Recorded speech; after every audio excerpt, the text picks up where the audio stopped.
ঘোড়ার পিঠে চড়ে কবর খুঁড়তে ছুটে যেতেন মনু মিয়া। গত ৫০ বছর ধরে করেছেন মানুষের শেষ বিদায়ের এই মহান কাজ। খুঁড়েছেন প্রায় ৩,০৫৭টি কবর। আজ তিনি নিজেই হাসপাতালের শয্যায়, আর দুর্বৃত্তরা মেরে ফেলেছে তার প্রাণপ্রিয় সাথী ঘোড়াটিকেও।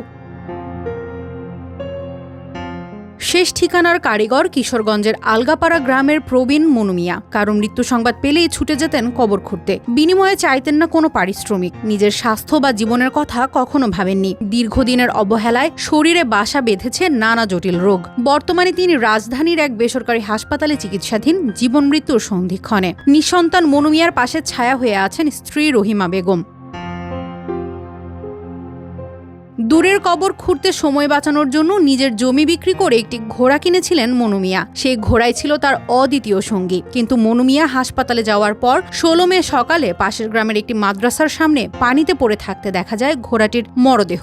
বুকে ছিল ধারালো অস্ত্রের আঘাত। প্রিয় সাথী হারানোর খবরে মনু মিয়ার অবস্থা আরও খারাপ হয়ে যেতে পারে, এই আশঙ্কায় ঘটনাটি তার কাছে গোপন রাখা হয়েছে।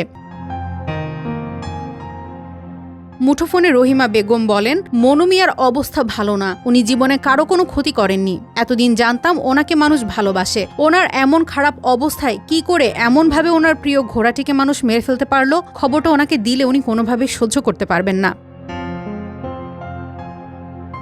মনু মিয়া শুধু কবর খুঁড়তেন না, বরং প্রতিটি মৃত ব্যক্তির নাম, মৃত্যুদিন, তারিখ লিখে রাখতেন তার ডায়েরিতে। রাজধানীর বনানী কবরস্থান সহ দেশের নানা প্রান্তে রয়েছে তার অবদান। এত মানুষের শেষ বিদায়ের অংশীদার এই মানুষটির নিজের সংকটে এমন নির্মমতা মেনে নিতে পারছেন না কেউই।